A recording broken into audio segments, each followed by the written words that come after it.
Hello everyone, मैं दीक्षा। स्वागत है आपका आपके अपने यूट्यूब चैनल में। उत्तर प्रदेश एक समग्र अध्ययन यानी कि उत्तर प्रदेश सामान्य अध्ययन को कंप्लीट किया जा रहा है, जो कि परीक्षावाड़ी पर आधारित है। इसमें अभी तक हमने एक पार्ट मतलब कि एक लेक्चर इसका कंप्लीट किया हुआ है। एक पहला लेक्चर जो था वह सेकंड चैप्टर से इसको शुरुआत किया गया है, जो कि भौतिक संरचना एवं जलवायु के संदर्भ में है। आपको जिस तरीके से पढ़ाना है इसकी रूपरेखा को इसके लेक्चर फर्स्ट में बता दिया गया है, तो आप पहला लेक्चर देख सकते हैं ताकि आपको इसकी एक रूपरेखा पता चल जाए। और अगर आपने नहीं देखी है तो आपको बता दें कि यह जो सीरीज है इसको टोटल आपके 21 लेक्चर में कंप्लीट किया जाएगा, क्योंकि यह 21 ही इसमें अध्याय है। तो इन्हीं अध्याय के संदर्भ में आपका एक एक लेक्चर होगा।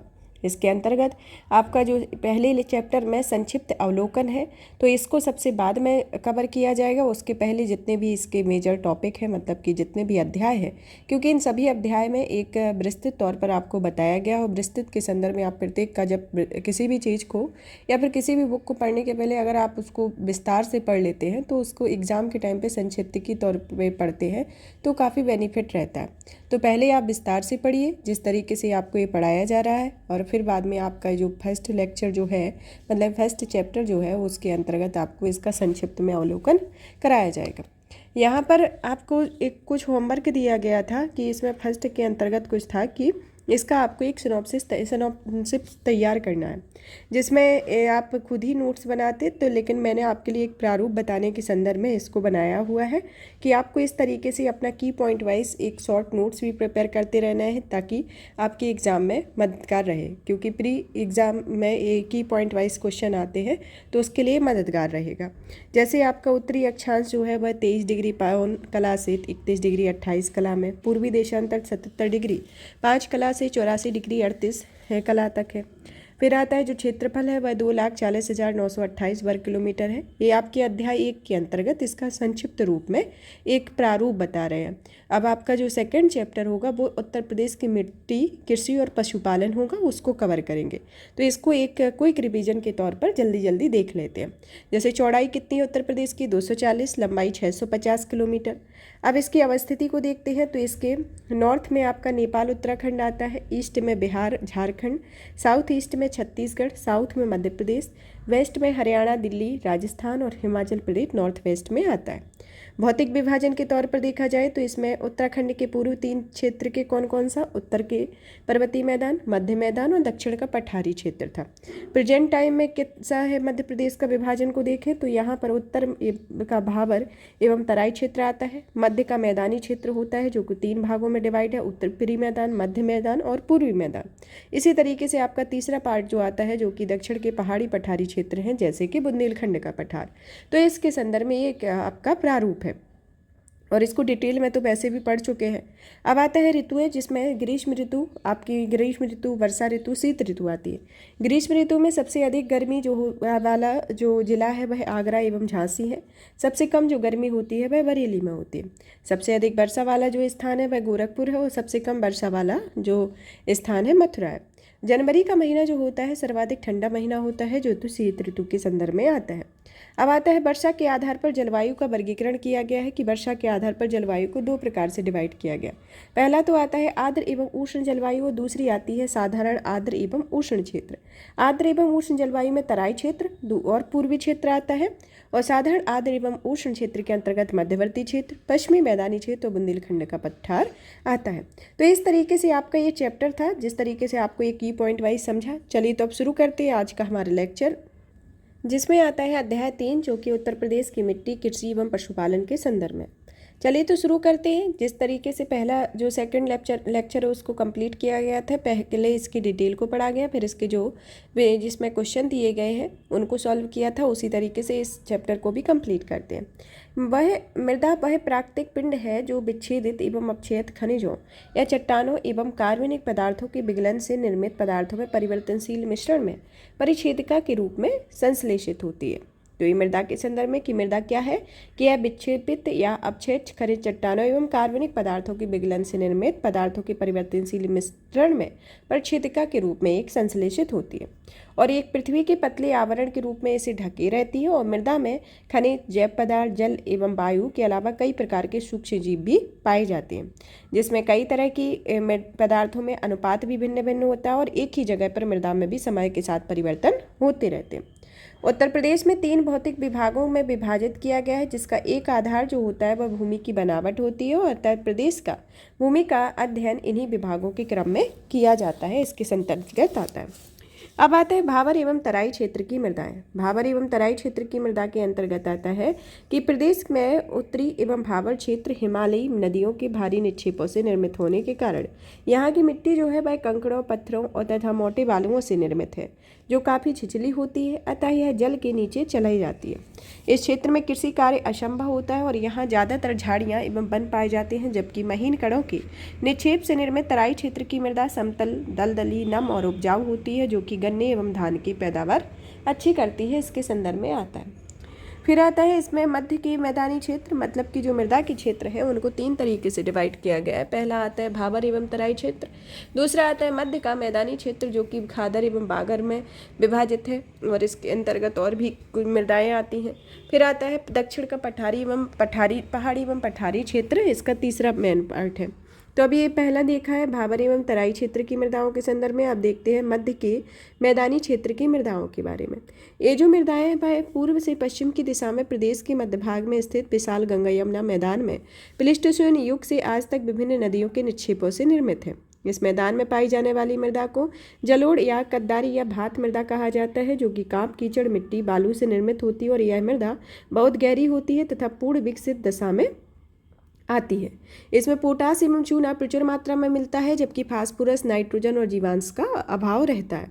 इस मैदान में संपूर्ण मृदा को 2 वर्गों में बांटा गया है। कितने वर्गों में? पहला तो आता है खादर या कछारी मृदा और दूसरी आती है नवीन बांगर या पुरानी मृदा।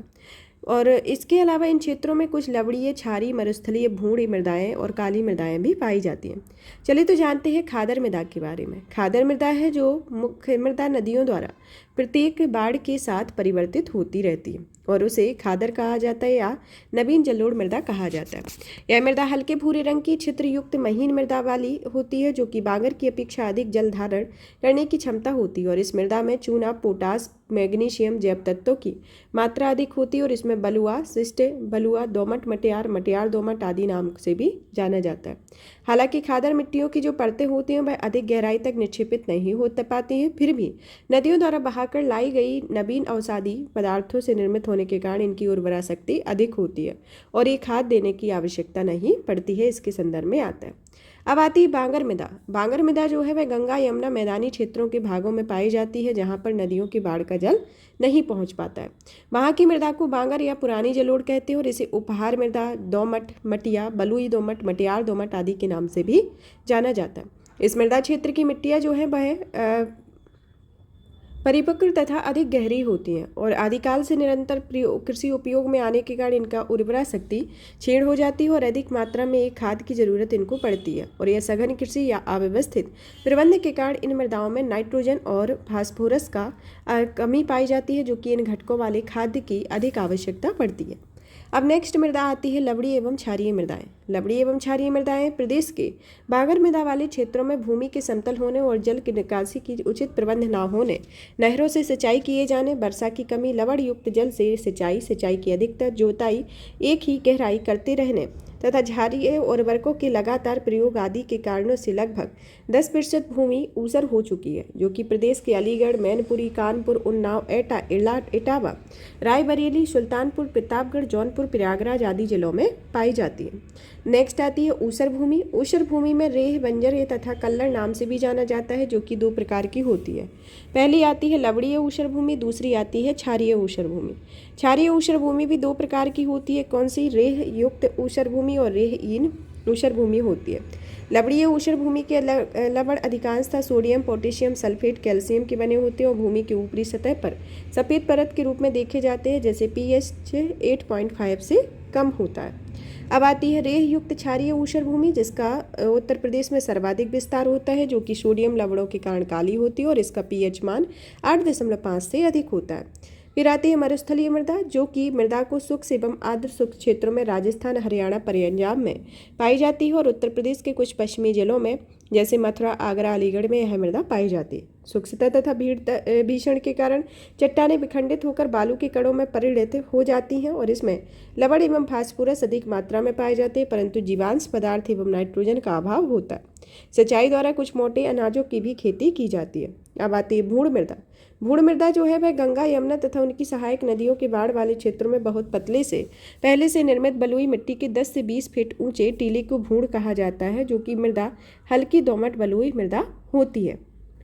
अब आती है काली मृदा, जो कि काली मृदा रेगुर मृदा भी होती है, जिसे प्रदेश के पश्चिमी जिलों तथा बुंदेलखंड क्षेत्र में कहीं कहीं काली मृदा भी पाई जाती है, जिसे स्थानीय भाषा में करेल या कपास मृदा कहते हैं। अब नेक्स्ट मृदा आती है, जो कि इस मृदा के संदर्भ में तीसरी मृदा है, जो कि दक्षिण के पहाड़ी पठारी क्षेत्र की मृदाओं के संदर्भ में आती है। इसके अंतर्गत जैसे लाल मृदा, परवा मृदा, मार या माड़ मृदा, राकर मृदा और भोंटा मृदा इसके अंतर्गत आती हैं, जिसमें आता है कि जो इन मृदाओं का जो निर्माण है वह प्री कैम्ब्रियन युग की चट्टानों के बाहुल्य इस क्षेत्र में पाए जाते हैं और यहाँ चट्टानों के टूटने और अनेक भौतिक, रासायनिक एवं जैविक प्रक्रियाओं के परिणाम स्वरूप इन मृदाओं का निर्माण हुआ और इस क्षेत्र के अंतर्गत आते हैं ललितपुर, झांसी, जालौन, हमीरपुर, महोबा, बांदा, चित्रकूट, दक्षिणी प्रयागराज, गंगा, पारी, मिर्जापुर, सोनभद्र, चंदौली जिले के कुछ क्षेत्र इसके अंतर्गत सम्मिलित होते हैं। सामान्य तौर पर देखा जाए तो इस क्षेत्र की मृदा को बुंदेलखंडीय मृदा कहा जाता है, लेकिन थोड़े बहुत अंतरों के साथ यहाँ कई मृदाएं भी पाई जाती है, जैसे लाल मृदा, परवा या पड़वा मृदा, मार या माड़ मृदा, राकर या राकड़ मृदा, भोंटा मृदा आदि आती है। चलिए तो एक एक करके सभी मृदा की डिटेल को जान लेते हैं, जिसमें पहले नंबर पर आती है आपकी लाल मृदा। लाल मृदा जो है वह दक्षिणी प्रयागराज, झांसी, मिर्जापुर, सोनभद्र, चंदौली जिलों में पाई जाती है और इस मृदा का निर्माण बालूमय लाल बिंद चट्टानों के टूटने फूटने से हुआ है। इसमें मृदा में नाइट्रोजन, फास्फोरस, चूना और जैव तत्वों की कमी, लोह अंश की अधिकता पाई जाती है और तथा इस मृदा वाले क्षेत्रों में दलहन और तिलहन खेती की जाती है। अब आती है परवा मृदा। परवा मृदा जो है पड़वा या पड़ुआ मृदा के नाम से भी इसे जाना जाता है, जो कि हमीरपुर, जालौन तथा यमुना के तटीय क्षेत्रों में विशेषकर बीहड़ों में पाई जाती है। हल्के लाल भूरे रंग की बलुई दोमट मृदा होती है, जिसमें जैव तत्वों की कमी होती है और इस मृदा में सिंचाई एवं खाद्य के उपयोग से औसत दर्जे की उर्वरकता प्राप्त की जाती है और इस मृदा में ज्वार, खरीफ एवं चना, रबी की फसल उगाई जाती है। नेक्स्ट आती है मार या माड़ मृदा, जो कि मृतका मृदा होती है, जिसका रंग काली या रेगुर मृदा के समान चिकना व काला होता है और इसमें 60% सिलिकेट, 15% लोहा, 25% एल्यूमिनियम पाया जाता है और इसमें जल बहुत कम मात्रा में होता है, जो कि जल पाने पर यह मृदा गोंद के समान चिपचिपी हो जाती है और इस मृदा को कृषि कार्य इसमें कठिन होता है और यह अल्पावधि वाली कुछ फसलें उगाई जाती है और यह मृदा प्रदेश के पश्चिमी जिलों में पाई जाती है, इसके अंतर्गत आता है। अब आती है राकर या राड़ मृदा, जो कि लाल भूरे रंग की जानेदार मृदा होती है, जहां पर ढालों पर यह पाई जाती है। मोटी राकर या पतली राकर के रूप में इसे डिवाइड किया गया। मोटी राकर मृदा जैसी और पतली राकर हल्की के रूप में होती है, मतलब कि मोटी राकर जो है वह माड़ मृदा जैसी होती है और जो पतली वाली होती है वह हल्की के रूप में होती है। इस मृदा में जैव तत्वों की कमी होती है और खाद्य के उपयोग से इन्हें कुछ फसलें भी उगाई जाती हैं और इनमें मृदा में तिल या खरीफ, चने या रबी की फसल की खेती की जाती है। भोंटा मृदा। भोंटा मृदा का जो निर्माण है वह बिंद श्रेणी के चट्टानों के टूटने फीटने से होता है। रंग में यह मृदा कुछ लम्मा के लिए होती है और इन चट्टानी कणों के साथ हल्की दोमट मिश्रण हो गया है और वहाँ इन मृदा को मोटे अनाज की खेती की जाती है।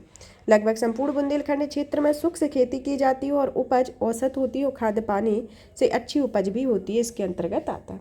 अब चलिए जानते हैं मृदा अपर्दन के बारे में। मृदा अपर्दन जो है वह दो तरीके से होता है, एक तो होता है जलीय तरीके से, एक वायुवीय तरीके से होता है।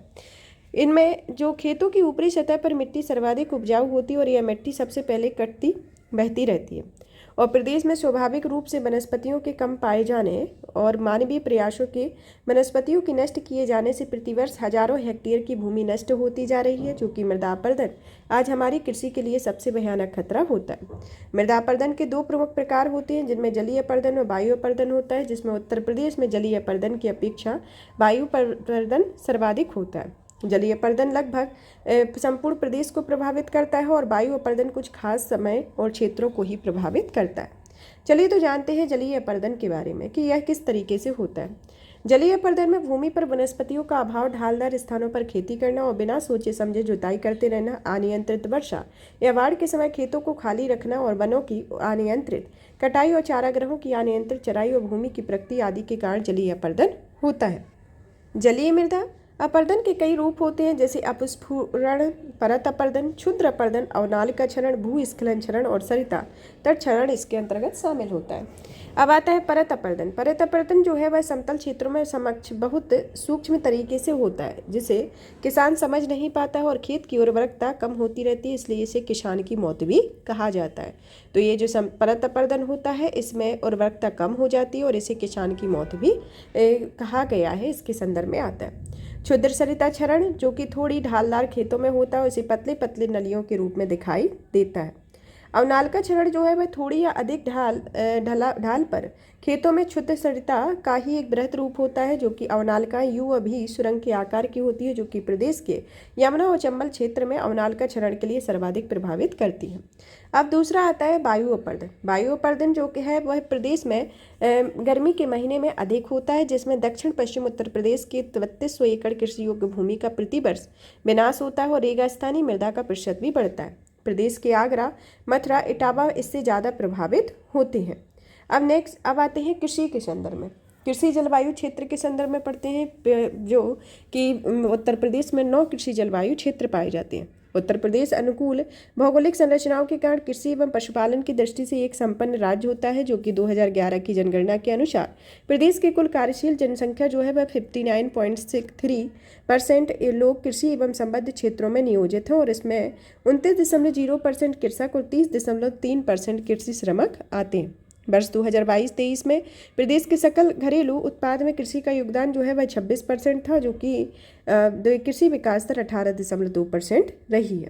चलिए तो जानते हैं कृषि जलवायु क्षेत्र के बारे में कि कृषि को प्रभावित करने वाले मृदा प्रकार, वर्षा, तापमान, जल एवं मानव संसाधन आदि कारकों को आधार मानते हुए प्रदेश को 9 कृषि जलवायु क्षेत्रों में विभाजित किया गया।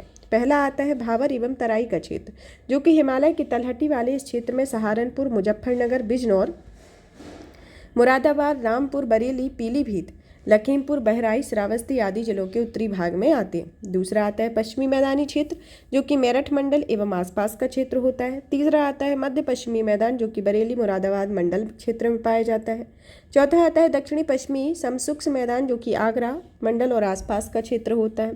पांचवा आता है मध्य मैदान, जो कि कानपुर और लखनऊ मंडल तथा फतेहपुर क्षेत्र में होता है। छठा आता है बुंदेलखंड प्रदेश, जो कि झांसी और चित्रकूट मंडल में आता है। फिर नेक्स्ट आता है 7वें नंबर का उत्तर पूर्वी मैदान, जो कि गोरखपुर मंडल सहित गोंडा तक का क्षेत्र होता है। पूर्वी मैदान, जो कि वाराणसी, फैजाबाद, आजमगढ़ मंडल, प्रयागराज मंडल के कुछ क्षेत्र होते हैं, और विंध्य प्रदेश, जहाँ पर मिर्जापुर, सोनभद्र और दक्षिणी प्रयागराज के क्षेत्र आते हैं। तो इस तरीके से ये 9 जलवायु क्षेत्र आते हैं। अब आते हैं फसल चक्र के बारे में। फसल चक्र के संदर्भ में जानते हैं किसी निश्चित क्षेत्र में एक नियत अवधि में फसलों का एक क्रम उगाया जाना ही उर्वरकता शक्ति को कम से कम ह्रास को फसल चक्र कहा जाता है। यह इसे अपनाने के कई तरीके होते हैं, जैसे मृदा की उर्वरा शक्ति सुरक्षित रहती है और रोग, कीट व खरपतवार के नियंत्रण में सहायता मिलती है। सीमित साधनों का अधिकतम उपयोग कर अधिक उत्पादन लेना संभव होता है, जो कि मृदा अपर्दन में कमी आती है। और प्रदेश में विभिन्न क्षेत्रों में भिन्न भिन्न फसल चक्रों को अपनाया गया है, जो कि निम्न प्रकार से है। पहला आता है इसमें पूर्वी उत्तर प्रदेश के प्रमुख फसल चक्र हैं, जैसे धान मसूर का जो फसल चक्र है वह 1 वर्षीय होता है। ज्वार और गेहूँ का जो 2 वर्षीय होता है। धान मटर का 1 वर्षीय, धान या मक्का या गेहूँ का 1 वर्षीय, धान गेहूँ सरसों का 1 वर्षीय होता है। धान जौ का जो होता है वह 1 वर्षीय, और गन्ना, पेड़ी और हरी खाद का 3 वर्षीय होता है। दूसरा आता है पश्चिमी उत्तर प्रदेश के लिए फसल चक्र। पश्चिमी उत्तर प्रदेश में जो फसल चक्र होता है वह मक्का, आलू, प्याज का 1 वर्षीय, मक्का, आलू, गेहूं का 1 वर्षीय, धान, गेहूं और जौ का 1 वर्षीय होता है। ज्वार, गेहूं का 1 वर्षीय, मक्का, आलू और गन्ना का 2 वर्षीय होता है। फिर आता है बुंदेलखंड के लिए फसल चक्र, जो कि ज्वार एवं अरहर का 1 वर्षीय, ज्वार चने का 1 वर्षीय, ज्वार, अरहर, प्रति गेहूँ, तिल, अलसी का 3 वर्षीय, कोंदो और चना का 1 वर्षीय और ज्वार और जौ का 1 वर्षीय होता है। अब आते हैं फसलोत्पादन के संदर्भ में, जिसके अंतर्गत रबी, खरीफ और जायद की फसलें जो बोई जाती हैं उनके संदर्भ में एक एक करके विस्तृत में पढ़ते हैं कि प्रदेश में 3 ऋतुओं के अनुक्रम में 3 प्रकार की फसलें होती हैं, जिनमें रबी की फसल, खरीफ की फसल और जायद की फसल बोई जाती है, जो निम्न प्रकार से होती है। जिसमें रबी फसलों की जो बुआई होती है वह शीत ऋतु के दौरान होती है, मतलब कि शीत ऋतु में, मतलब कि अक्टूबर से दिसंबर के मध्य में यह पाई जाती है, जिसमें इसकी बुआई अक्टूबर माह के महीने में होती है। इन फसलों को कम जल और औसत ताप की आवश्यकता होती है और इसके अंतर्गत गेहूं, जौ, चना, मटर, मसूर, सरसों, अलसी, लाही, आलू, तंबाकू आदि फसलें आती हैं।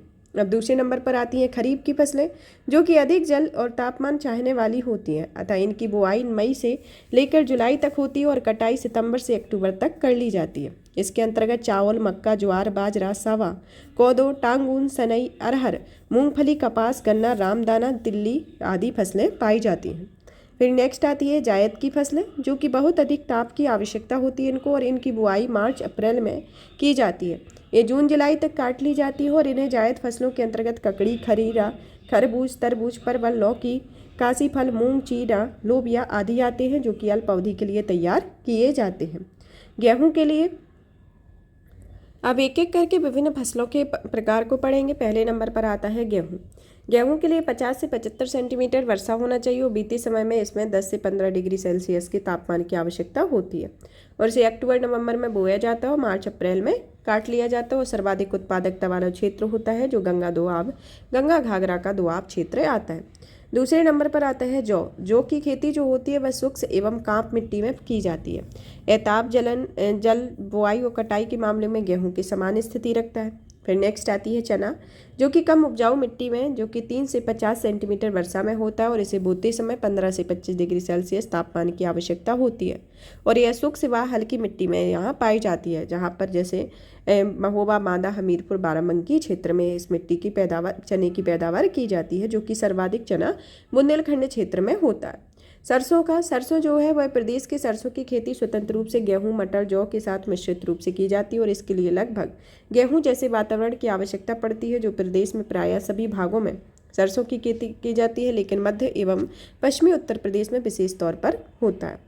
अब आता है चावल के लिए चिकनी और उपजाऊ मिट्टी, गर्म जलवायु, बोते समय 20 डिग्री सेल्सियस ताप और पकते समय 27 डिग्री सेल्सियस ताप और 75 से 125 सेंटीमीटर तक वर्षा की आवश्यकता होती है और उत्तर प्रदेश के तराई क्षेत्रों में मुख्यतः महाराजगंज, सिद्धार्थनगर, कुशीनगर, देवरिया, गोरखपुर, बस्ती, गोंडा, बहराइच, श्रावस्ती, बलरामपुर इत्यादि जिलों में यह पाई जाती है और सिद्धार्थनगर में जो चावल, काला नमक चावल प्रसिद्ध है, जिसको हाल ही में जीआई टैग भी मिला हुआ है, वह इसकी पैदावार भी यहीं होती है। अब आता है गन्ना के संदर्भ में कि गन्ने के लिए चिकनी दोमट मिट्टी, जो कि 20 से 26 डिग्री सेल्सियस तापमान पर और 100 से 200 सेंटीमीटर वार्षिक वर्षा की आवश्यकता होती है, जो कि राज्य का सर्वाधिक महत्वपूर्ण नकदी फसल है। जो कि राज्य के उत्पादन में 2 प्रमुख क्षेत्र आते हैं, जिसमें पहला आता है तराई क्षेत्र, दूसरा आता है गंगा यमुना का दोआब क्षेत्र। इसके अंतर्गत ये जो आपके जिले आते हैं, जिसमें मेरठ, मुजफ्फरनगर, गाजियाबाद, रामपुर इत्यादि जिले आते हैं। नेक्स्ट आता है बाजरा जो है वह बाजरा की कृषि शुष्क जलवायु वाले उन क्षेत्रों में होती है जहाँ सामान्यतः 50 से कम सेंटीमीटर की वर्षा होती है। यह बाजरे की बुआई मई से जुलाई में तक होती है और कटाई जो होती है वह सितंबर से दिसंबर में इसकी कटाई होती है। नेक्स्ट आता है मक्का जो है, मक्का का उत्पादन राज्य का देश में तृतीय स्थान रखता है, जो कि मई, जून, जुलाई को में बोकर अगस्त, सितंबर, अक्टूबर में काट लिया जाता है और यह एक खाद्य फसल है, लेकिन इन्हें उद्योगों के लिए कच्चे माल के रूप में प्रयोग किया जाता है। नेक्स्ट आता है अरहर जो है वह एक खरीफ फसल है, जो कि बुआई और कटाई के लिए ऊंचे ताप तथा फली लगने व पकने के लिए निम्न ताप की आवश्यकता होती है और पानी न लगने वाली भूमि इसके लिए ज़्यादा उपयुक्त होती है और इसकी बुआई जून जुलाई में तथा कटाई जो होती है वह मार्च अप्रैल में की जाती है। अब आता है मूंगफली जो है एक खरीफ फसल होती है, जिसकी बुआई जून जुलाई में की जाती है। यह खुदाई नवंबर दिसंबर में होती है और इसके लिए बलुई मिट्टी उपयुक्त होती है। नेक्स्ट फसल आती है कपास, जो कि गंगा यमुना दोआब और रोहेलखंड एवं बुंदेलखंड के क्षेत्रों में कपास की खेती की जाती है और यह जो होते हैं वह छोटे रेशे की अधिक और लंबी रेशे की कम कपास उगाई जाती है। इसके अंतर्गत सहारनपुर, मुजफ्फरनगर, मेरठ, हाथरस आदि जिले आते हैं तथा प्रदेश में कपास की यूपी देसी, बंगाल की कपास, धोलेरा और पंजाब की अमेरिकन किस्में पैदा की जाती है और ये मुख्यतः मेथी, मूंग, बरसीम, तोलिया, क्लोवर आदि के साथ की जाती है और इसे जून जुलाई में बोकर पौधों में से अक्टूबर नवंबर में इन्हें कपास की चुनाई कर ली जाती है। नेक्स्ट आता है पटसन, जो कि प्रदेश के तराई क्षेत्र और सरयू और घाघरा नदियों के दोआब में जूट पैदा करी जाती है। जूट उत्पादक जिलों में बहराइच, महाराजगंज, देवरिया, गोंडा, सीतापुर, लखीमपुर खीरी मुख्य होती है, जो कि जूट की फसल जून से जुलाई माह में बोई जाती है और सितंबर अक्टूबर में से काट लिया जाता है। नेक्स्ट आती है कि तंबाकू, जो कि उत्तर प्रदेश के वाराणसी, मेरठ, गाजियाबाद इत्यादि जिलों में इसे उगाया जाता है और यह खाने एवं हुक्का पीने के लिए इसका उपयोग किया जाता है। अफीम, जो कि सबसे बड़ा उत्पादक अफीम का जिला बाराबंकी है, जहां पर बाराबंकी के अंतर्गत गाजीपुर में भी अफीम की खेती की जाती है और यह राज्य की एकमात्र अफीम फैक्ट्री भी गाजीपुर में स्थित है। उद्यान कृषि के बारे में, उद्यान कृषि में सबसे पहले आता है कि राज्य में औद्योगिक विकास की अपार संभावना को देखते हुए 1974 में उद्यान एवं प्रसंस्करण विभाग की स्थापना की गई थी। प्रदेश की कृषि जलवायु परिस्थितियों को देखते हुए इस विभाग द्वारा बस्ती, सहारनपुर, लखनऊ, प्रयागराज, झांसी में औद्योगिक प्रयोग एवं प्रशिक्षण केंद्र स्थापित किए गए थे। लखनऊ केंद्र आम के लिए, प्रयागराज अमरूद के लिए, जबकि शेष अन्य कई फसलों के लिए फेमस है। अब आता है कि इसके अंतर्गत जो 15 जिलों के कुल 39 विकास खंडों में यह फल पट्टी योजना चलाई जा रही है, जहां पर कौशाम्बी तथा बदायूं के 6 ब्लॉकों में अमरूद, प्रतापगढ़ के 2 ब्लॉकों में आंवला और 13 जिलों में 31 ब्लॉकों में फल पट्टी विकास योजना संचालित है। और केंद्र सरकार द्वारा 2005 से 6 में संचालित राष्ट्रीय औद्योगिक मिशन में 2014-15 में एकीकृत बागवानी विकास मिशन के निर्माण से संचालित किया जा रहा है और इस मिशन के तहत इस समय प्रदेश में 45 जिलों में फल, साग भाजी, पुष्प, मसाला, औषधीय फसलों के क्षेत्र में उत्पादन के विस्तार हेतु इसे चलाया जा रहा है। अब आता है national mission on micro irrigation, इसके अंतर्गत संचालित किया गया है, जो कि केंद्र सरकार के द्वारा संचालित किया गया और इसके तहत ड्रिप और स्प्रिंकलर जो सिंचाई होती है उसकी सिस्टम को स्थापित किया जाता है।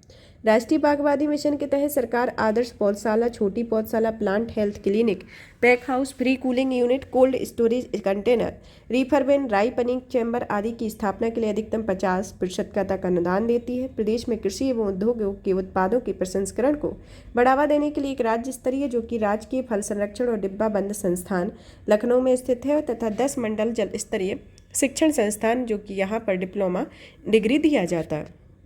अब आता है लखनऊ स्थित केंद्रीय उपोषण बागवानी संस्थान, जो कि रहमानखेड़ा में है, जो कि देश का प्रथम बागवानी कॉल सेंटर यहाँ पर खोला गया।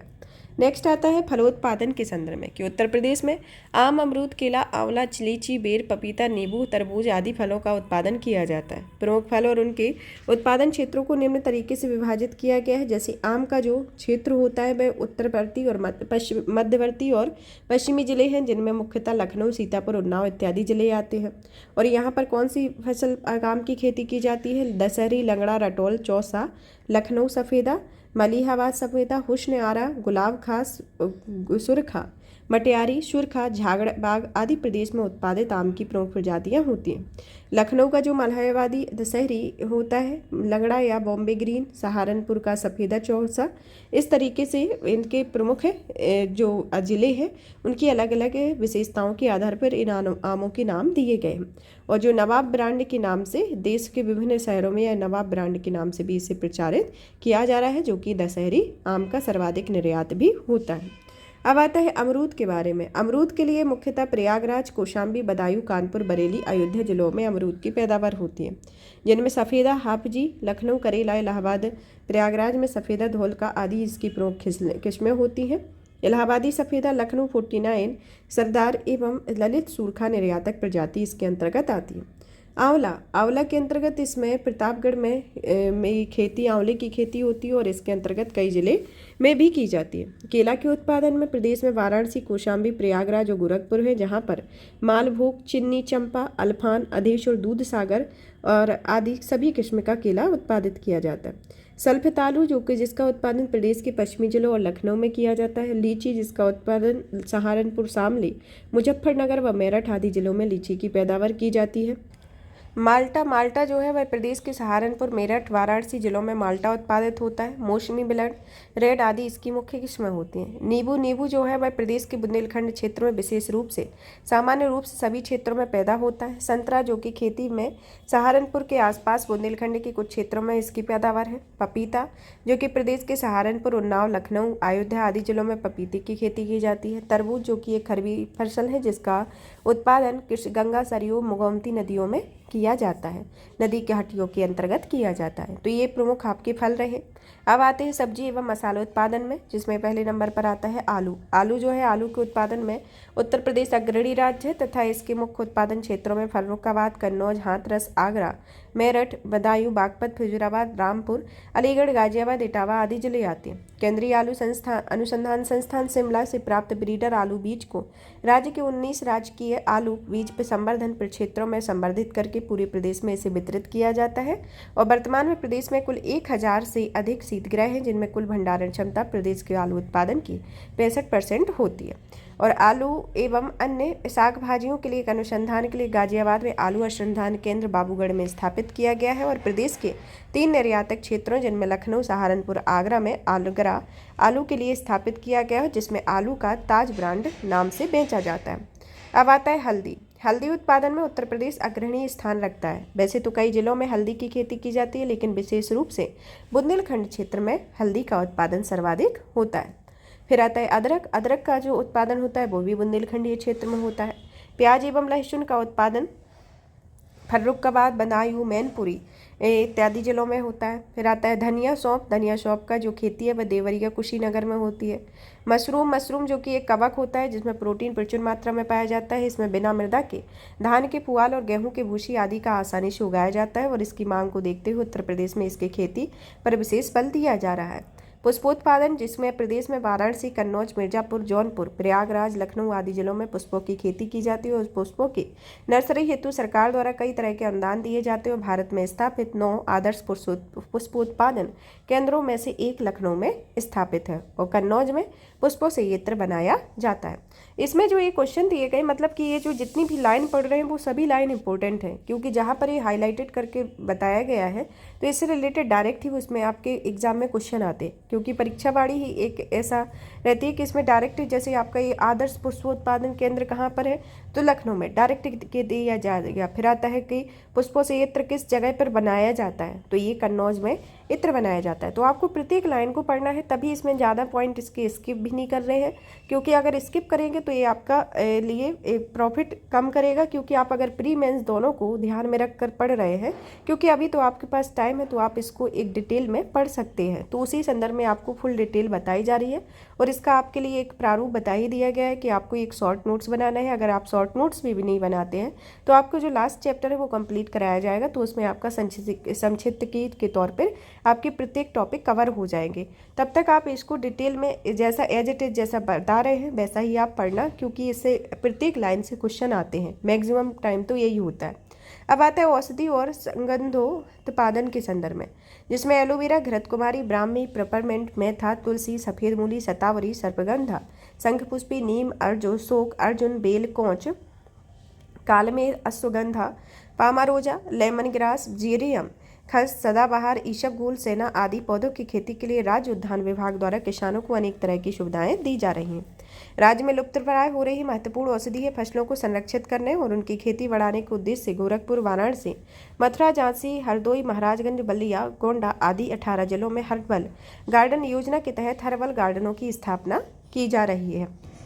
मेरठ, सहारनपुर मंडल में निजी स्तर पर एलोवेरा, आंवला, अश्वगंधा, ब्राह्मी आदि खेती बड़े पैमाने पर की जाती है। सिवना या मेंथा पुदीना से मिलता जुलता वनस्पति होता है, जो कि इस पौधे से पत्तों से ऑयल निकाला जाता है, जिससे कई औषधीय व उपयोगी पदार्थ बनाए जाते हैं। बाराबंकी, बदायूं, रामपुर आदि जिलों में मेथा तेल उत्पादित किया जाता है तथा fragrance and flavour development centre की स्थापना कन्नौज में की गई है। और विश्व में कुल मेथा निर्यात में भारत की जो हिस्सेदारी है वह 85% इसकी हिस्सेदारी है। अब आता है पानोत्पादन के लिए। पान का उत्पादन जो है, पान एक बहुवर्षीय बेल होती है जो कि प्रदेश के महोबा, बांदा, उन्नाव, रायबरेली, प्रतापगढ़, बलिया, गाजीपुर, अमेठी, मिर्जापुर, सोनभद्र, ललितपुर, कानपुर, जौनपुर, प्रयागराज, लखनऊ, वाराणसी, सुल्तानपुर, आजमगढ़ सहित कुल 24 जिलों में पान की खेती की जाती है। यह राज्य में महोबा पान की खेती के लिए विशेष रूप से जाना जाता है और इसे 1981 में पान अनुसंधान एवं प्रशिक्षण केंद्र की स्थापना भी की गई थी। और महोबा के अलावा बरई, मानपुर, बांदा और पाली क्षेत्र जो कि ललितपुर में पान की खेती के लिए विशेष रूप से प्रसिद्ध है। जहाँ पर आपकी पान की जो पैदावार होती है उसमें महोबा, देसावरी, कलकतिया, कपूरी, बांग्ला आदि पान की खेती होती है। इसमें 2012-13 में प्रदेश में 21 पान उत्पादक जिलों में गुणवत्तायुक्त पान के उत्पादन के लिए पान प्रोत्साहन योजना भी चलाई जा रही है। अब आता है जट्रोफा या रतनजोत। रतनजोत जो है वह प्रदेश में कृषि पर विशेष बल दिया जा रहा है और जट्रोफा के बीज से प्राप्त तेल का उपयोग डीजल के विकल्प के रूप में किया जाता है। बायोटेक पार्क की देखरेख में बक्सी तालाब परिसर में जट्रोफा क्लोनिंग गार्डनिंग परियोजना भी चलाई जा रही है। अब आता है पशुपालन। पशुपालन जो है वह राज्य सरकार द्वारा 1944 में स्थापित पशुपालन विभाग पशुधन विभाग के 4 आयामों जिसमें उन्नत पशु प्रजनन, पशु स्वास्थ्य, पशु प्रबंधन, पशु पोषण के लिए प्रयासरत है। इसमें पशुगणना 2019 के अनुसार प्रदेश में जो पशुओं की संख्या है वह कुल 68.0% और देश में उत्तर प्रदेश का प्रथम स्थान पशुओं के संदर्भ में आता है।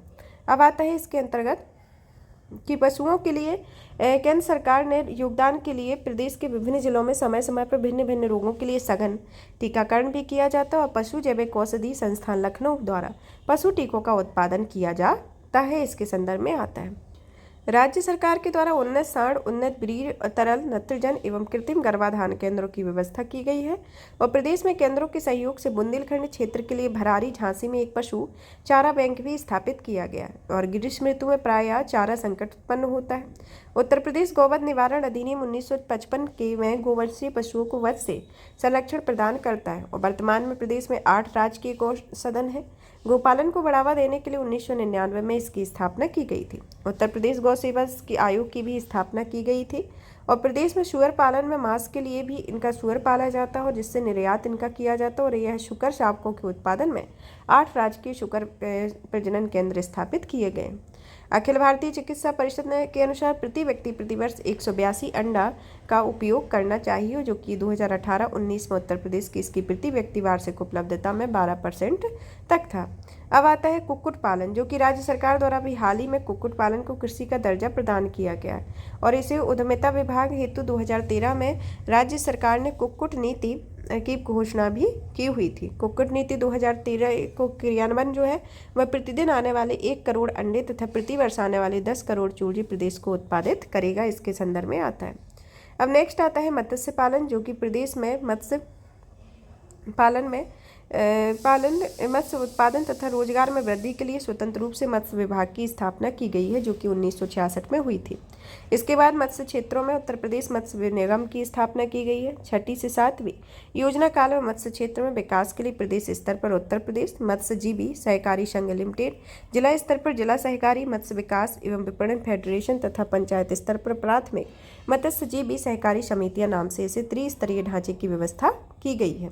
मछुआ दुर्घटना बीमा योजना जो कि 1985-86 में शुरू की गई थी जिसमें मृत्यु होने पर 1 लाख और अपंग होने पर 50,000 रुपये भुगतान किया जाता है। केंद्र प्रायोजित योजना जो कि नेशनल फिशरमैन वेलफेयर फंड के माध्यम से मछुआरों के लिए केंद्र एवं राज्य के लिए 50:50 के सहयोग से आवास निर्माण कराया जा रहा है। अब आता है मधुमक्खी पालन जिसमें एक सहायक कुटीर उद्योग होता है जिसके में शहद के अलावा मोम, प्रेपलेस, रॉयल जेली आदि प्राप्त किया जाता है। मक्खियाँ औद्यानिक फसलों की पर परागण कर पैदावार बढ़ाती हैं और प्रदेश के 16 जिलों में मौन पालन एवं मधुमक्खी पालन कार्यक्रम चलाया जा रहा है। गाय एवं भैंस पालन एवं दुग्ध विकास के संदर्भ में पशुपालन राज्य में खेती के बाद सबसे अधिक लोगों को रोजगार देने वाला व्यवसाय है। राज्य में गौवंशी और महिषवंशी पशुओं के विकास का व्यापक संभावना है जिसमें पशुओं का दुग्ध उत्पादन बढ़ाना, कृषि कार्यों हेतु उत्तम बैलों का उत्पादन करना, भारतीय मूल के गौवंशी या महिषवंशी प्रजातियों का संरक्षण राज्य पशु की प्रजनन नीति का प्रमुख उद्देश्य आता है। इसमें 10 बीमारियों को नियंत्रित करने पर विशेष बल दिया गया है जिसके अंतर्गत rabies, swine fever, TB, brucellosis, फ्लोरिन आता है। रेंडर पेस्ट में नामक बीमारी प्रदेश में समाप्त हो चुकी है जो कि खुरपका मुहपका बीमारी के नियंत्रण हेतु विशेष टीकाकरण अभियान चलाया गया है। दुग्ध विकास में आर्थिकी और तकनीकी सहायता उपलब्ध कराने, क्षेत्रों का निर्धारण करने, मूल्य का निर्धारण करने और दुग्ध उत्पादक विनिमय आदेश को लागू करने के उद्देश्य से 1976 में दुग्ध विकास विभाग और राज्य दुग्ध परिषद की स्थापना की गई है। प्रदेश को कोऑपरेटिव डेयरी फेडरेशन प्रदेश में दुग्ध एवं दुग्धशाला के विकास के लिए 1962 में इसका गठन किया गया और यह फ्लड फर्स्ट में संचालित किया गया है जिसमें मुख्य कार्यों में ग्रामीण स्तर पर सहकारी दुग्ध समिति और उनके माध्यम से दुग्ध उपार्जन, दुग्ध का संग्रहण, संस्करण, दुग्ध उत्पाद निर्माण, वितरण आदि व pre production to post marketing की समग्र व्यवस्था सम्मिलित होती है। नोएडा स्थित दुग्ध जो कि नोएडा डेयरी प्रोजेक्ट इसी फेडरेशन के अंतर्गत आता है, जहां दिल्ली को दूध की सप्लाई की जाती है। और राज्य दुग्ध परिषद एक नियमित निकाय से इस परिषद की स्थापना 1976 में की गई, जिसका मुख्य कार्य लाइसेंसिंग, क्षेत्र आरक्षण, दुग्ध मूल्य निर्धारण एवं उत्पादक विनिमय आदेशों को लागू करना होता है। दुग्ध संघ की स्थापना 1938 में लखनऊ में की गई और प्रेजेंट में इसमें 40 दुग्ध संघों का एक नोएडा डेयरी प्रोजेक्ट संचालन प्रोजेक्ट टोको ऑपरेटिव डेयरी फेडरेशन द्वारा किया जा रहा है। फिर आता है 1970-71 में केंद्र सरकार द्वारा ऑपरेशन फ्लड की शुरुआत की गई, जिसके तहत 1973 में 3 जिलों वाराणसी, मेरठ, बलिया में ऑपरेशन फर्स्ट फ्लड शुरू किया गया। दूसरा आता है ऑपरेशन फ्लड सेकंड, जो कि 1982 से 83 से 1987 तक चला। ऑपरेशन थर्ड जो होता है वो 1987 से 1996-97 तक चला, जो कि प्रदेश के 30 जिलों को सम्मिलित किया गया। इसमें शेष जिलों में दुग्ध संघों की स्थापना की गई थी। इसके अधीन ये प्रमुख राज्य आते हैं, जिसमें प्रदेश का सबसे बड़ा दुग्ध संयंत्र जो है वह मथुरा में स्थापित किया गया है और एकमात्र गौ दुग्ध संयंत्र की स्थापना कन्नौज में की गई है। दुग्ध नीति 2018, जो कि उत्तर प्रदेश सरकार ने प्रसंस्कृत दूध और दुग्ध उत्पादों को बढ़ावा देने के लिए प्रति व्यक्ति दूध की खपत बढ़ाने के लिए दुग्ध नीति 2018 को लागू किया हुआ है। एकीकृत दुग्धशाला विकास परियोजना, जो कि 100% केंद्र प्रायोजित परियोजना है, जिसका उद्देश्य राज्य के पिछड़े क्षेत्रों में दुग्ध उत्पादन, उपार्जन, विपणन तथा रोजगार में सृजन करना है। नंद बाबा पुरस्कार योजना, जिसमें प्रदेश में पशुपालन को बढ़ावा देने, दुग्ध उत्पादों की मध्य प्रतिस्पर्धा उत्पन्न करने के उद्देश्य से यह योजना चलाई जा रही है। फिर नेक्स्ट आती है दुग्ध उत्पादन को बढ़ावा देने के लिए 2022-23 में नंद बाबा दुग्ध मिशन योजना को 61 करोड़ रुपए व्यय होंगे। गोकुल पुरस्कार योजना, जिसमें सहकारी क्षेत्रों के अंतर्गत दुग्ध उत्पादों के उनकी प्रतिस्पर्धा करने और उन्हें अच्छे किस्म के दुधारू पशुओं को रखने के लिए उत्प्रेरित करने के लिए राज्य के प्रत्येक दुग्ध संघ में सर्वाधिक दुग्ध उत्पादन करने वाले एक दुग्ध उत्पादक, जो कि दुग्ध विकास के विभाग के अधीन कार्यरत दुग्ध उत्पादन सहकारी संघ के अंतर्गत गठित सहकारी दुग्ध उत्पादक समिति का सदस्य हो, इसके अंतर्गत आता है। अब आता है पंडित दीनदयाल उपाध्याय डेयरी परियोजना, जो कि कामधेनु डेयरी योजना की जगह लेगी, जिसे योगी सरकार द्वारा इस योजना को चलाया जा रहा है। नेक्स्ट आता है इस कृषि नीति योजना एवं कार्यक्रम के बारे में। कृषि निर्यात नीति 2019 के बारे में। कृषि नीति 2019 के बारे में, यह जो नीति है इसे सितंबर 2019 में शुरू किया गया था। राज्य सरकार ने उत्तर प्रदेश कृषि निर्यात नीति 2019 को मंजूरी दी है। इस नीति का उद्देश्य किसानों की आय में वृद्धि करना, कृषि क्षेत्र में निर्यात को बढ़ावा देना, अंतर्राष्ट्रीय बाजार का आकलन करना, निर्यात योग्य उत्पादों तथा वैश्विक अवसरों से जुड़ी जानकारी को किसानों तक पहुंचाना होता है, जिसके अनुसार सरकार की मंशा राज्य से होने वाले कृषि निर्यात में 2024 तक वर्तमान कृषि निर्यात के मूल्य से दोगुना करना होता है। अब आता है कृषि पार्क के बारे में। कृषि पार्क जो है किसानों को उनके उत्पादों में उचित दाम दिलाने के लिए प्रदेश सरकार द्वारा हापुड़, लखनऊ, वाराणसी तथा सहारनपुर में कृषि पार्क की स्थापना की गई है। कृषि चिंतन, जो कि कृषि की समसामयिकी समस्याओं के निदान एवं तकनीकी ज्ञान में वृद्धि होती, राज्य कृषि विभाग द्वारा कृषि चिंतन नामक एक मासिक बुलेटिन को प्रकाशित किया गया है। किसान मित्र योजना, जो कि किसानों को सभी तरह की जानकारियाँ उपलब्ध कराने के लिए प्रत्येक पंचायत के एक किसान मित्र की नियुक्ति संबंधी यह योजना 18 जून 2001 को शुरू की गई थी। वृद्धावस्था किसान पेंशन योजना, जिसमें केंद्र सरकार और प्रदेश सरकार द्वारा पोषित और राज्य समाज कल्याण विभाग द्वारा संचालित वृद्धावस्था या किसान पेंशन योजना के तहत 60 से 79 वर्ष के आयु वर्ग के वृद्धजनों को 500 रुपये प्रति माह की पेंशन दी जाती है। फिर आती है किसान क्रेडिट योजना, जो कि किसानों को कृषि कार्यों हेतु बैंकों से कम ब्याज दर पर ऋण उपलब्ध कराती है और यह योजना 1999 से 2000 के बीच चलाई गई। राष्ट्रीय कृषि व मौसम आधारित फसल बीमा योजना, जो कि कृषि उत्पादन में शामिल जोखिमों से किसानों की रक्षा हेतु सहयोग में 1999 से 2000 में इसकी शुरुआत की गई थी। अब आता है उत्तर प्रदेश बीज विकास बैंक, जिसकी स्थापना विभिन्न फसलों के प्रमाणित बीज उचित मूल्य पर उपलब्ध कराने के उद्देश्य से 15 फरवरी 2002 को इसकी स्थापना की गई। उत्तर प्रदेश राज्य बीज प्रमाणीकरण संस्था, जिसकी स्थापना 5 अक्टूबर 1976 को की गई। फिर आता है उत्तर प्रदेश भूमि विकास एवं जल संसाधन विकास प्रशिक्षण संस्थान, जिसकी स्थापना लखनऊ में 1998 में की गई और इसमें 47 जिलों में बंजर भूमि के विकास कार्यक्रम, 38 जिलों में समादेश विकास एवं जल प्रबंधन कार्यक्रम तथा 15 जिलों में सूखा बहुल क्षेत्र कार्यक्रम चल रहा है, इसके अंतर्गत आता है। अब आता है उत्तर प्रदेश भूमि सुधार के बारे में, जो कि राज्य में भूमि सुधार निगम की स्थापना मार्च 1978 में की गई। ऊसर भूमि सुधार परियोजना, जो कि राज्य भूमि सुधार निगम द्वारा इस परियोजना में उन्नाव, अलीगढ़, प्रतापगढ़, जौनपुर, सुल्तानपुर, प्रयागराज आदि 29 जिलों और 125 ब्लॉकों में चलाई जा रही है। सोडिक लैंड रिक्लेमेशन परियोजना थर्ड, जो कि 2009 से 2018 में इस परियोजना को चलाई जा रही है।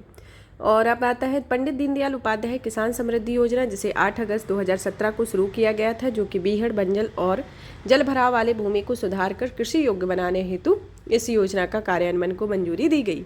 नेक्स्ट आती है उत्तर प्रदेश कृषि विविधीकरण परियोजना, जो कि कृषि के अतिरिक्त उद्यमों द्वारा रोजगार के अवसर में सृजित किए जाने और प्रति इकाई अधिकतम लाभ प्राप्त करने के उद्देश्य से विश्व बैंक की सहायता से यह योजना राज्य में पश्चिमी जिलों ने 170 विकास खंडों में चलाई जा रही है। नेक्स्ट आती है किसान पाठशाला योजना, जिसे दिसंबर 2017 में शुरू किया गया था। इसका उद्देश्य किसानों को शिक्षित व जागरूक बनाकर उनकी आय में वृद्धि करना है। किसान उदय योजना, जिसका शुभारंभ दिसंबर 2017 में किया गया और इसका उद्देश्य किसानों की आय में बढ़ोतरी करना और उन्हें आधुनिक उपकरणों की जानकारी देना और कम खर्च वाले उपकरण उपलब्ध कराना। किसान सम्मान निधि, जिसकी स्थापना 24 जनवरी 2019 को हुई थी तथा इसका प्रमुख कार्य की किसान सम्मान निधि का ये शुभारंभ किया गया, जिसके तहत 2 हेक्टेयर तक की जमीन वाले किसानों को प्रति किसान प्रति वर्ष 6,000 रुपये 2,000 रुपये 3 किस्तों में मिलते हैं। इसके संदर्भ में आता है। अब नेक्स्ट योजना आती है कुसुम योजना, एक एकीकृत धान्य विकास कार्यक्रम। एकीकृत धान्य विकास कार्यक्रम जो है वह जनपदों में उगाई जाने वाली चयनित धान्य फसलों की उत्पादकता में वृद्धि कर क्षेत्रीय असमानता को कम करने के उद्देश्य से यह कार्यक्रम 2010-11 में शुरू किया गया। किसान सेवारत, जो कि जनपद मुख्यालय से सुदूर निवास करने वाले कृषकों को कृषि संबंधी संपूर्ण जानकारी देने के लिए राज्य में यह सेवा 2010 से 2011 में चलाई गई। फिर नेक्स्ट आता है किसान ऊर्जा सुरक्षा एवं उत्थान महाअभियान या कुसुम योजना के बारे में, जिसे 2019 में शुरू किया गया। यह किसानों की आय में बढ़ाने तथा सिंचाई के लिए स्रोत प्रदान करने के हेतु इसका उपयोग किया गया। नेक्स्ट आती है गौ आधारित प्राकृतिक खेती, जो कि ऑर्गेनिक खेती को बढ़ावा देने के लिए और गौ संरक्षण के लिए राज्य सरकार ने गौ वंश आधारित प्राकृतिक खेती की शुरुआत की गई है, जिसमें प्रदेश के 49 जिलों में 85,710 हेक्टेयर क्षेत्रफल में गौ वंश से संबंधित खादों का प्रयोग करके प्राकृतिक खेती की जाएगी। राजकीय कृषि प्रक्षेत्र के बारे में, जो कि फसलों के आधारित या प्रमाणित बीजोत्पादन करने के उद्देश्य से 7 बड़े प्रक्षेत्र, 13 संभागीय कृषि प्रशिक्षण एवं प्रदूषण कर से संबद्ध प्रदेश, 3 कृषि जलवायु प्रदेश और 1 भूमि संरक्षण प्रशिक्षण केंद्र इसके अंतर्गत स्थापित किया जाएगा।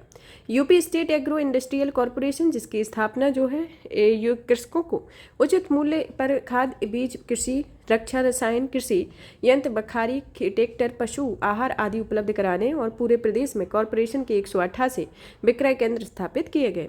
राज्य कृषि उत्पादन मंडी परिषद के बारे में, यह जो परिषद है यह परंपरागत कृषि मंडियों में प्राप्त त्रुटियों और गैर कानूनी कटौतियों और बिचौलियों के अनुचित प्रभाव को समाप्त कर कृषि विपणन के स्वस्थ परंपराओं की स्थापना करने के उद्देश्य से 1964 में इसकी स्थापना की गई, जो कि कृषि उत्पादन मंडी अधिनियम के द्वारा इसको पारित किया गया। 1973 में राज्य कृषि मंडी उत्पादन परिषद की स्थापना की गई और वर्तमान में इसके अधीन 251 मुख्य और 375 उप मंडियां विनियमित की गई हैं। अब आता है राज्य की मंडी परिषद द्वारा मुख्यमंत्री खलिहान अग्नि दुर्घटना सहायता योजना नामक योजनाधिकारी के माध्यम से चलाई जा रही है। इसके अंतर्गत आता है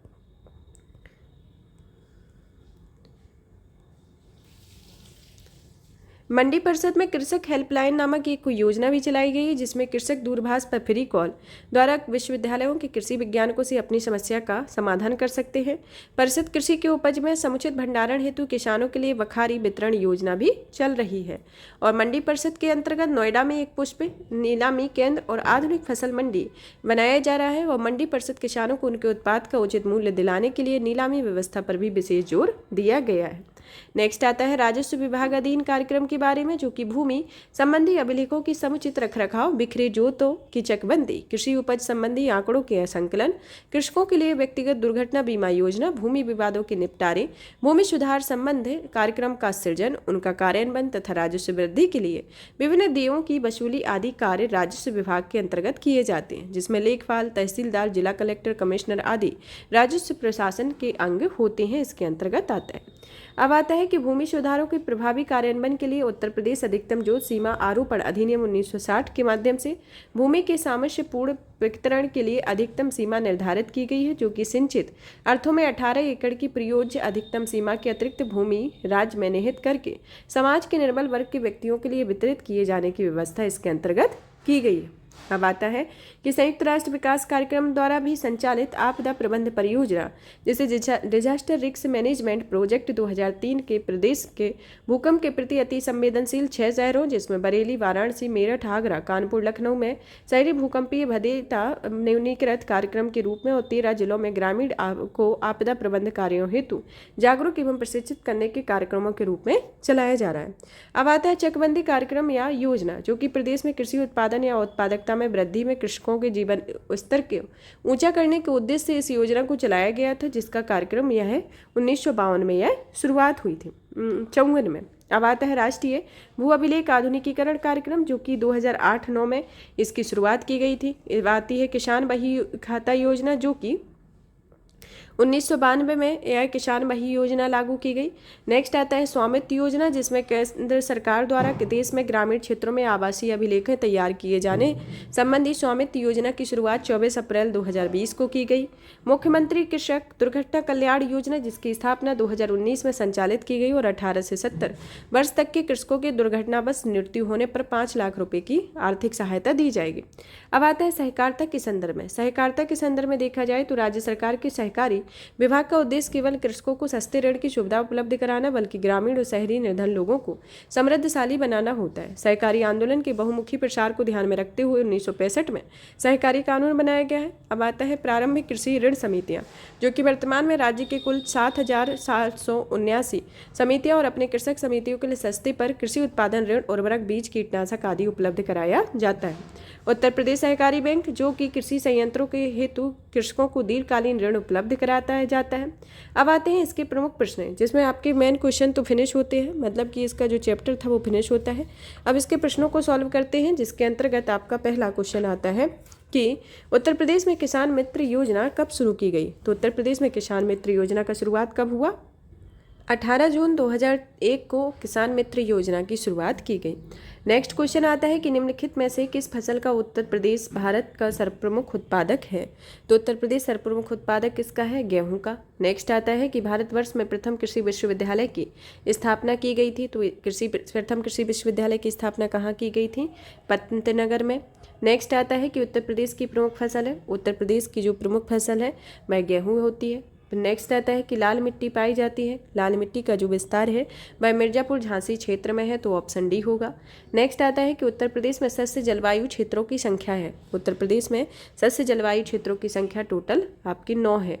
नेक्स्ट आता है कि निम्नलिखित में से कौन सा फसल चक्र पूर्वी उत्तर प्रदेश के लिए सर्वाधिक उपयुक्त है। तो पूर्वी उत्तर प्रदेश के लिए सर्वाधिक उपयुक्त जो क्षेत्र है धान, मक्का, गेहूं आता है। नेक्स्ट आता है कि उत्तर प्रदेश में प्रथम दुग्ध सहकारी समिति की स्थापना की गई है। तो प्रथम दुग्ध सहकारी समिति की स्थापना लखनऊ में की गई, तो ऑप्शन सी होगा। नेक्स्ट आता है कि उत्तर प्रदेश में विक्रय अधिशेष अधिकतम होता है। तो उत्तर प्रदेश में जो विक्रय अधिशेष है गेहूं का अधिकतम है, तो ऑप्शन ए होगा। ये जो क्वेश्चन है आपकी पूर्व परीक्षा में पूछे गए क्वेश्चन है, तो आप इसमें एक पैटर्न भी देखते जाएंगे कि किस तरीके के क्वेश्चन आते हैं और किस तरीके के क्वेश्चन पूछे जाने की संभावना रहेगी। जो भी आप जिस भी ईयर को टारगेट कर रहे होंगे तो आपको इसमें एक प्रारूप पता चल जाएगा, क्योंकि इसमें UPPSC, lower PCS, RO, ARO सभी के क्वेश्चन दिए गए हैं जो कि प्री के भी हैं और मेंस के भी हैं। तो इसमें आप एक पैटर्न भी देखते चलेंगे कि आपको किस तरीके से अपनी तैयारी को बेहतर करना है। उत्तर प्रदेश में उगाई जाने वाली फसलों में से किसकी अवधि न्यूनतम होती है। तो इसमें जो आपका उत्तर होगा ऑप्शन डी होगा, क्योंकि मूंग की जो अवधि है वह न्यूनतम है। उत्तर प्रदेश में अग्रणी उत्पादक हैं जिसमें आपके आते हैं अग्रणी उत्पादक के अंतर्गत गेहूं, गन्ना, आलू में उत्तर प्रदेश प्रथम स्थान रखता है।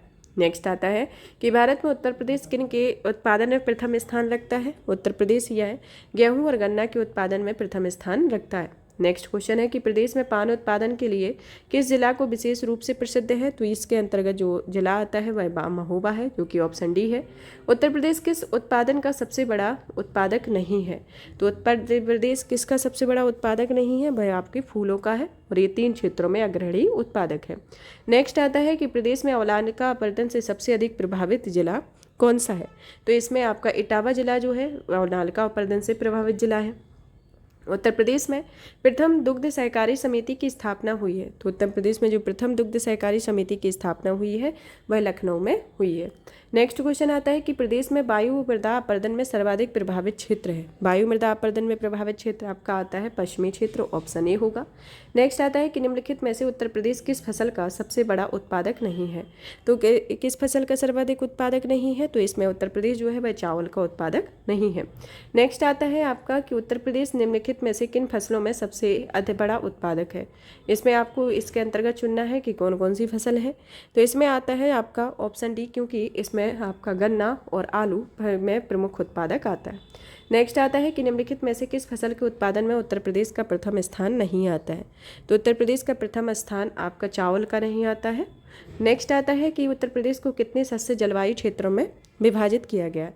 तो इसे 9 जलवायु क्षेत्रों में विभाजित कर दिया गया। प्रदेश में कुल कितने पारिस्थितिकी क्षेत्रों में इसे बांटा गया है। तो इसे टोटल 20 पारिस्थितिकी क्षेत्रों में बांटा गया। नेक्स्ट आता है कि भारत में उत्तर प्रदेश अग्रणी उत्पादक राज्य है। तो अग्रणी उत्पादक इसमें है, दूध के उत्पादन में अग्रणी उत्पादक है।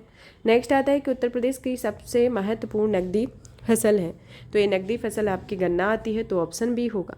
नेक्स्ट आता है कि उत्तर प्रदेश का प्रमुख वाणिज्यिक फसल है। उत्तर प्रदेश की जो प्रमुख वाणिज्यिक फसल है वह गन्ना है, जो कि ऑप्शन सी है। नेक्स्ट आता है कि निम्नलिखित में से किस दलहन फसल क्षेत्र का उत्तर प्रदेश में सर्वाधिक है। तो इसमें दलहन में चने का सर्वाधिक स्थान है।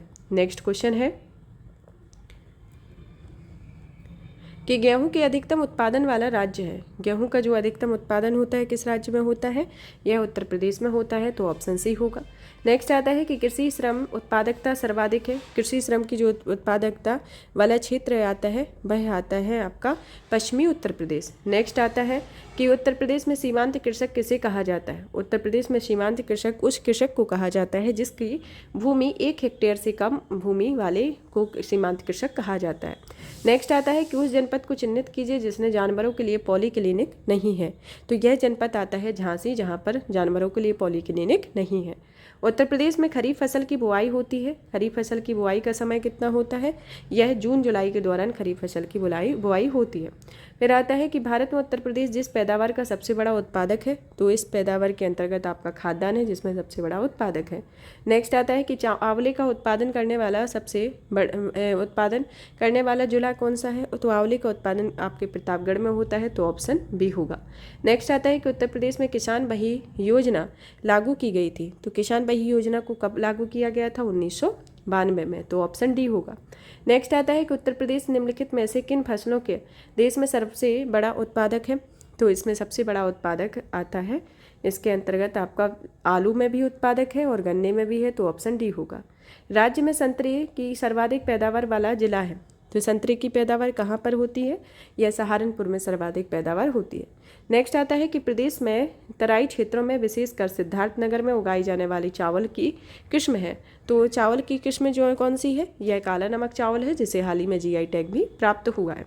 नेक्स्ट आता है कि उत्तर प्रदेश में उत्तर प्रदेश कृषि विविधीकरण परियोजना UPDAS परियोजना प्रायोजित की गई है। किसके द्वारा परियोजना प्रायोजित की गई है, इसे